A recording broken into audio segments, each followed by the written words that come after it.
kita akan belajar mengenai sejarah hidroponik di dunia, di Indonesia, konsep hidroponik, kemudian apa sih pentingnya hidroponik dan lainnya. Nah, mari kita kenalan dengan sistem pertanian hidroponik, mulai dari sejarah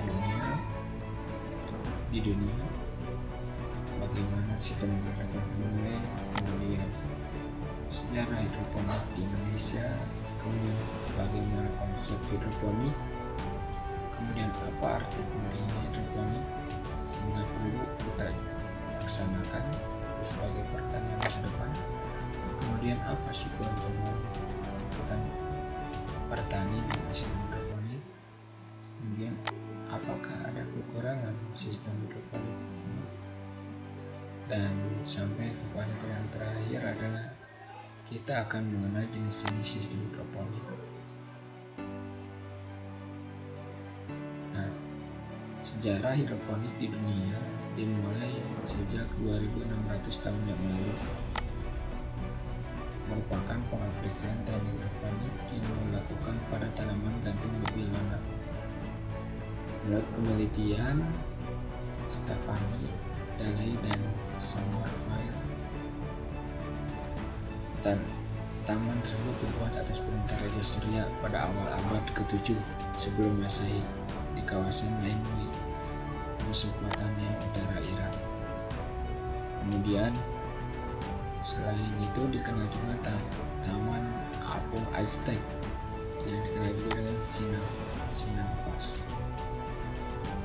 Sinapas ini dibuat menggunakan rakit bambu yang ditutupi oleh lumpur dari danau yang mengandung bahan organik yang sangat tinggi. Kemudian akar dapat tumbuh sampai ke bawah rakit dan bersentuhan dengan air. Kemudian juga mulai terungkap kembali pada tahun 1600-an Masehi berdasarkan hasil penelitian Jan van Helmont, pemangsan Belgia. Tahun 1627, Francis Bacon menulis buku Silva Silvarum tentang budaya pertanian tanaman darat tanpa tanah. Kemudian juga pada tahun 1999, John Woodward melakukan percobaan menanam spermie dengan media air. Nah, pada tahun 1936, Pritzker menciptakan hidroponik, yaitu budidaya tanaman air. Hidroponik terdiri atas kata hidro, artinya air, dan ponos, budaya tanaman pada air. Nah, bagaimana sejarah hidroponik di Indonesia? Pertama kali dikenal pada tahun 1970-an melalui perkuliahan di Universitas Gadjah Mada. Namun, penerapan pertama dengan skala besar, skala industri, dilaksanakan oleh seorang pengusaha yang sangat terkenal, Bob Sadino, pada tahun 1982 dengan luas lahan 2,5 hektar.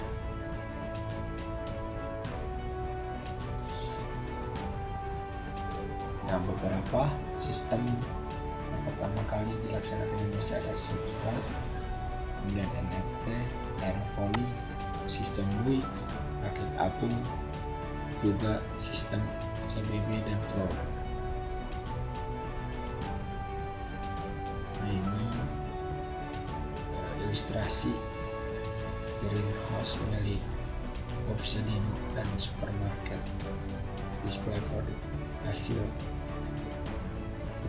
hasil hidroponik di supermarket. Kemudian bagaimana konsep hidroponik? Awal teknik ini langsung menanam tanaman di air, namun sekarang sudah berkembang. Konsepnya bervariasi, tetapi tetap tanpa menggunakan media tanah. Ada 3 konsep hidroponik.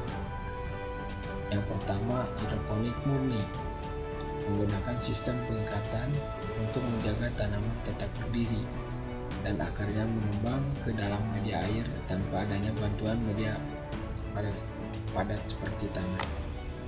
Kemudian hidroponik menggunakan zat padat berpori dengan media batu, kerikil, material non-organik, dan lainnya, agar tanaman dapat tembus dan bersirkulasi. Dan yang ketiga adalah hidroponik dalam arti luas, yaitu menanam tanaman dengan gabungan media substrat dan air. Substrat terdiri atas serbuk kelapa, sekam padi, beberapa kulit pohon, dan lainnya. Lalu apa sih pentingnya hidroponik sehingga harus kita pelajari dan kita terapkan di sistem pertanian kita? Sistem hidroponik dianggap sebagai pertanian masa depan dikarenakan memiliki berbagai keuntungan signifikan baik untuk lingkungan, secara ekonomi, dan sosial. Beberapa keuntungan sistem hidroponik dibandingkan dengan metode pertanian konvensional. Di antaranya yang pertama, sistem hidroponik dapat dilakukan pada berbagai kondisi, cuaca dingin, panas, tanah tidak subur, dan ketersediaan air yang terbatas. Yang kedua,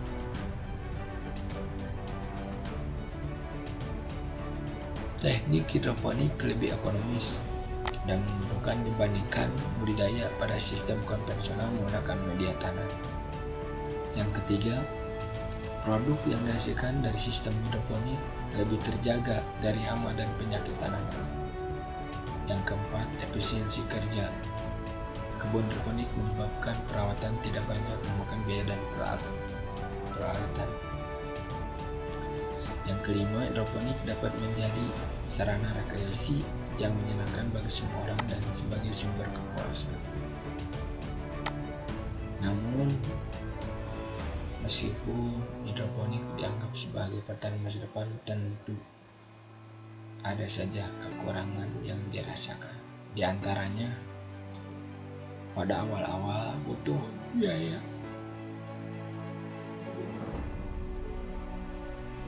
untuk investasi yang sangat tinggi. Kemudian butuh perawatan intensif, dan yang ketiga harus konstan. Nah, selanjutnya kita mengenal jenis-jenis hidroponik. Sistem hidroponik memiliki beberapa jenis, mulai dari yang paling sederhana sampai paling rumit dan kompleks.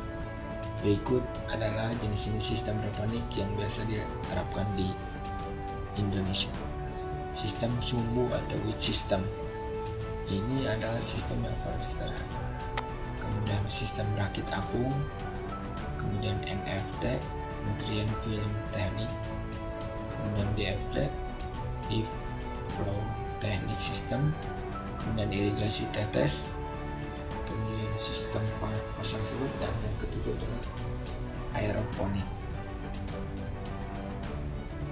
Nah, inilah ilustrasi penerapan sistem sumbu atau sistem wedge. Si tanaman tumbuh di media tanah tentunya, bisa sekam, bisa sabut kelapa, bisa kerikil. Nah, dari media ini dipasang sumbu menuju bak penampungan nutrisi. Nanti nutrisi akan mengalir melalui sumbu ini dengan gaya kapiler. Demikian sistem wedge. Nah, ini bagaimana kelebihan sistem wedge? Yang pertama, biaya untuk mengumpulkan bahan tergolong murah. Kedua, bentuk sederhana dan pembuatannya yang mudah memungkinkan hidroponik sistem sumbu dapat dilakukan bagi pemula. Nah, sistem hidroponik wedge ini cocok untuk pemula yang ingin terjun di dunia hidroponik. Kemudian, kalkulasi penambahan air nutrisi relatif jarang.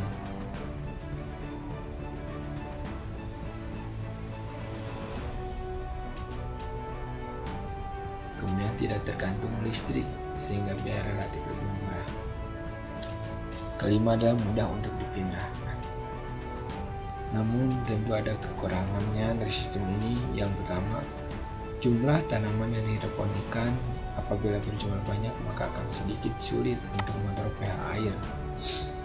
Kemudian yang kedua, hanya cocok untuk jenis tanaman yang tidak memerlukan banyak air. karena kemampuan sumbu dalam melakukan nutrisi bersifat terbatas. Kemudian yang kedua adalah sistem hidroponik rakit apung. Sistem ini dibuat dengan tanaman mengapung pada media tanam, bisa rata-rata menggunakan styrofoam, dan si akarnya menggantung di atas nutrisi. Lama-kelamaan si akar akan tumbuh dan sampai ke nutrisi, air nutrisi. Kemudian dalam sistem ini diperlukan juga aerator, bertujuan untuk meningkatkan kandungan oksigen dalam air sehingga membantu kesuburan tanaman. Nah, bagaimana kelebihan sistem rakit apung ini? Yang pertama, biaya pembuatan yang murah dikarenakan tidak memerlukan alat yang menunjang sistem hidroponik. Kedua, bahan yang diperlukan untuk pembuatan mudah dicari. Tiga, perawatan tidak terlalu sulit. Keempat, tidak bergantung pada kondisi kestabilan.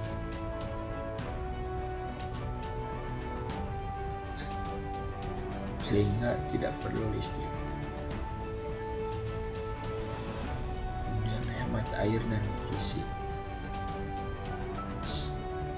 Namun kekurangan dari sistem rakit apung ini, yang pertama,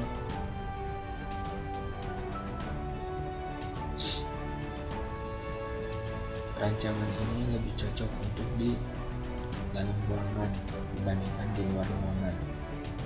Kemudian akar tanaman lebih rentan dengan pembusukan karena terus tenggelam dalam air lautan nutrisi. Kadar oksigen yang sedikit, meskipun ada sebagian akar tanaman yang tidak terendam dalam lautan nutrisi, sehingga mungkin ada oksigen untuk membantu proses fotosintesis. Kemudian selanjutnya sistem hidroponik NFT, Nutrient Film Technique System, suatu metode budidaya tanaman dengan akar tanaman tumbuh pada lapisan nutrisi yang dangkal dan tersirkulasi sehingga tanaman dapat memperoleh cukup air, nutrisi, dan oksigen. Jadi, pada sistem ini, aliran air yang tipis mengalir ke tanaman, biasanya menggunakan pipa. Sini net potnya, nah akar tanamannya akan menyentuh lapisan tipis air yang mengalir. Nah, alur air ini, air nutrisi ini dari bak penampungan pompa menuju pipa, kemudian dialirkan secara aliran tipis menuju sumbu sistem perpipaan, kemudian didrain lagi ke penampungan. Terus air bersirkulasi terus. Nah, apa kelebihan dari sistem ini? Yang pertama, cocok untuk tanaman yang butuh banyak air. Alasannya, sistem NFT akan membuat aliran air dapat terpenuhi dengan mudah, stabil, dan baik. Pemenuhan air dalam NFT memungkinkan akar tanaman untuk menyerap nutrisi lebih banyak, sehingga terjadi proses fotosintesis yang baik. Kemudian, sistem NFT masa tanam menjadi lebih singkat, sehingga kita bisa melakukan penanaman tanaman lebih banyak dibandingkan sistem hidroponik lain. Kemudian secara perawatan, mengontrol dan pemantauan aliran maupun kondisi nutrisi lebih mudah dikarenakan nutrisi ditempatkan pada satu tempat atau tandon, sehingga tidak perlu mengecek berulang kali, karena dengan sekali melihat maka kita akan mengetahui kondisi nutrisi keseluruhan. Dan pengecekan dari ppm, pH hanya pada satu tandon air itu. Beda dengan sistem lift atau rakit apung, kita harus mengecek satu persatu tandon karena dari satu wadah dalam sistem lift itu berbeda-beda. Kemudian sistem NFT ini kelebihannya mendapatkan aliran stabil dalam satu jalur nutrisi, sehingga kondisi nutrisi di semua bagian menjadi seragam. Nah, ini akan berdampak positif pada keseragaman tinggi besarnya tanaman, sehingga akan memanen hasil tanaman yang relatif seragam. Namun tentu ada kekurangan dalam sistem NFT ini. Yang pertama, peralatan tergolong mahal karena banyak yang harus kita beli, seperti pompa, kemudian tempat penanaman, pipa, kemudian aerator. Sistem pemipaan juga sangat kompleks, kemudian tidak cocok untuk pemula. NFT ini membutuhkan ilmu, kemampuan, penelitian agar dapat berhasil.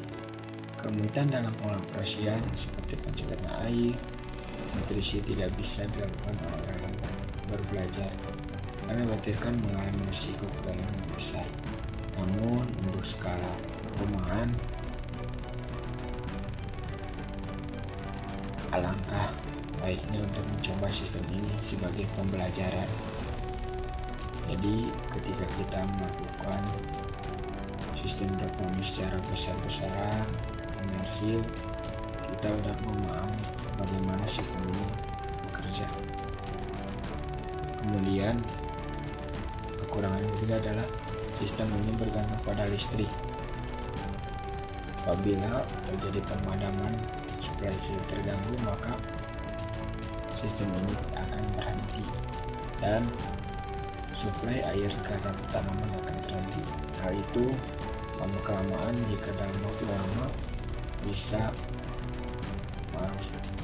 menyebabkan kerusakan pada tanaman, bahkan sampai kematian dan gagal panen.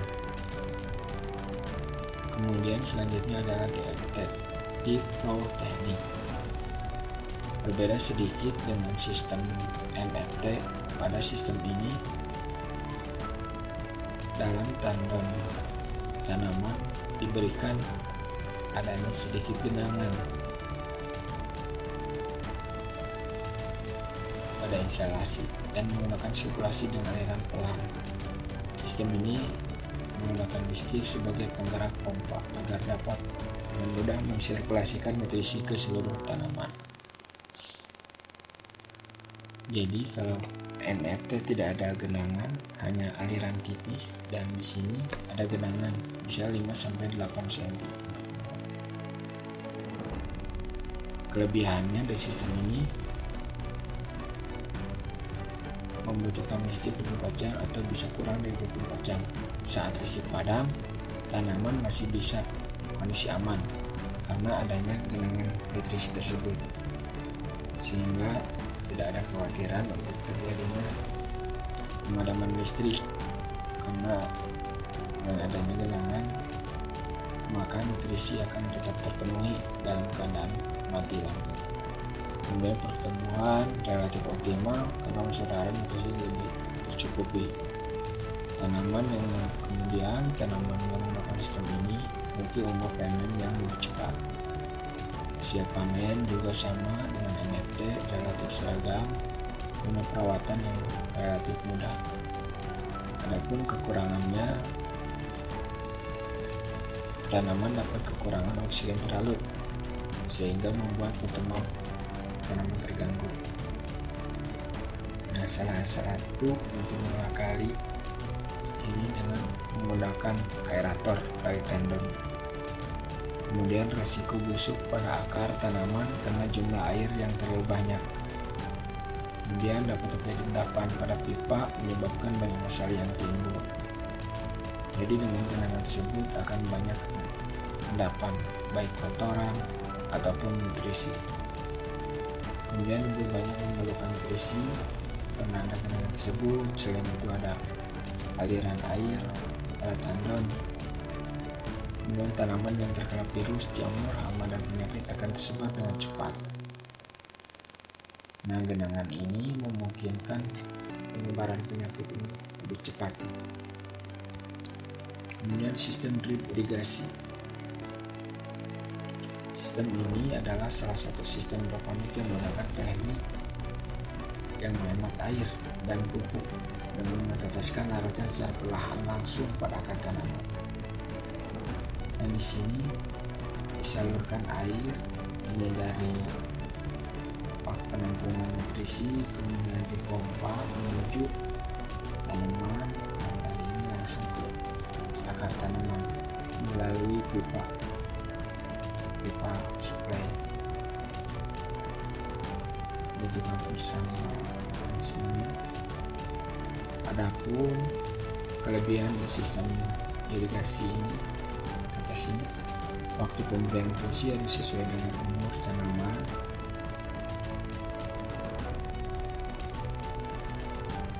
Bisa sesuai ya.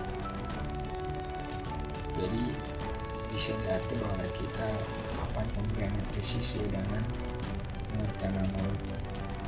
Kemudian akar tanaman lebih mudah tumbuh dan berkembang. Kemudian terjamin kebersihan dan bebas penyakit. Kemudian penggunaan nutrisi atau pupuk yang tepat. Adapun kekurangan dari fasilitas ini, modal yang dibutuhkan untuk menyiapkan semua cukup relatif tinggi, modal tinggi. Kemudian diperlukan wawasan yang luas dan mendalam mengenai tanaman, perawatan yang intensif. Pemasangan pada sistem pengairan maka akan berpengaruh terhadap musim panen. Nah, karena ini pengairan dan pupuk disuplai dari pipanisasi, sehingga jika ada masalah maka akan berpengaruh terhadap hasil panen. Kemudian selanjutnya ada sistem aeroponik. Sistem aeroponik ini di mana nutrisi disemprotkan ke akar tanaman dalam bentuk seperti kabut. Aeroponik ini suatu sistem penanaman silang yang paling baik dengan menggunakan udara dan ekosistem air tanpa menggunakan tanah. Teknik ini merupakan model penanaman baik dengan bantuan teknologi. Desain aeroponik merupakan desain yang paling canggih dari semua sistem hidroponik. Akar tanaman menggantung ke dalam wadah dan akan disemprotkan terus dengan semburan berganti secara mati. Tentu ini adalah sistem yang cukup rumit dan biasanya jarang dipakai dalam skala rumahan. Sistem ini dari sebuah sistem yang banyak dipakai untuk pemula dan skala rumahan yang pertama adalah sistem WIR dan sistem MFT serta rakit apung dan MFT. Tiga jenis itu relatif sering